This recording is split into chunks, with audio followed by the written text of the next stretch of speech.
Bonjour les élèves. Notre leçon pour aujourd'hui est le pluriel des noms composés. Dans cette leçon, on va voir quels sont les noms composés, comment se forment ces noms composés et finalement, comment se forme le pluriel de ces noms composés. Au début, on va voir quels sont les noms composés. Voilà quelques exemples des noms composés. Premier exemple, chien-loup, coffre-fort, longue-vue, tire-bouchon, savoir-faire, arc-en-ciel. Comme vous voyez, ces noms sont composés de deux mots ou bien de trois mots. Et lorsqu'on dit composé, c'est là d'où vient leur nomination non composée. Ce sont des noms formés par deux mots ou bien trois mots. Deux mots comme chien, loup, etc. Et trois mots comme le dernier mot qui est arc-en-ciel. Trois mots. Maintenant, on va voir quelles sont les natures de ces mots qui forment les noms composés. Premier exemple, chien, loup. Chien est un nom et loup est un nom. Et on voit clairement que entre chaque nom et nom, il y a un tiret. Deuxième exemple, coffre-fort. Coffre est un nom et fort est un adjectif. Et entre les deux mots, il y a aussi un tiret. Troisième exemple, langue est un adjectif, vue est un nom. Et entre les deux aussi, il y a un tiret. Quatrième exemple, tire est un verbe, bouchon est un nom. Ensuite, on a savoir qui est un verbe et faire qui est un verbe. Et le dernier nom composé qui se compose de trois mots, arc est un nom, on est une préposition et ciel est un nom. Et vous pouvez clairement constater qu'entre chaque mot, contre chaque deux mots, il y a un tiret. Maintenant, on va voir comment se forme le pluriel de ces noms composés. Prenons le premier exemple qui est un chien-loup. Au pluriel, il devient des chiens-loups. On voit bien que un est devenu des parce que le pluriel de un et de une est des. Chien et loup, on a ajouté le S à ces deux mots.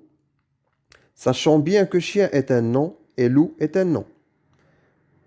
Pour le deuxième exemple qui est le coffre-fort, au pluriel devient les coffres-forts.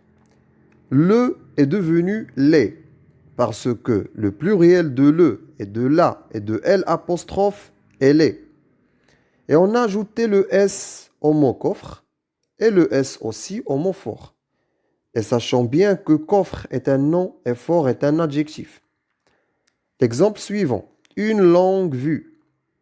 Au pluriel devient des longues vues.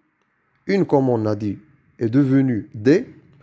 Et on a ajouté le S au mot longue et aussi le S au mot vue. Et longue est un adjectif et vue est un nom. Ensuite, on a le tire-bouchon. Au pluriel devient les tire-bouchons. Le devient les. Et on a ajouté le S, cette fois seulement au mot bouchon. Sachant bien que tire est un verbe et bouchon est un nom. Ensuite, on a le nom composé, le savoir-faire. Au pluriel devient les savoir-faire.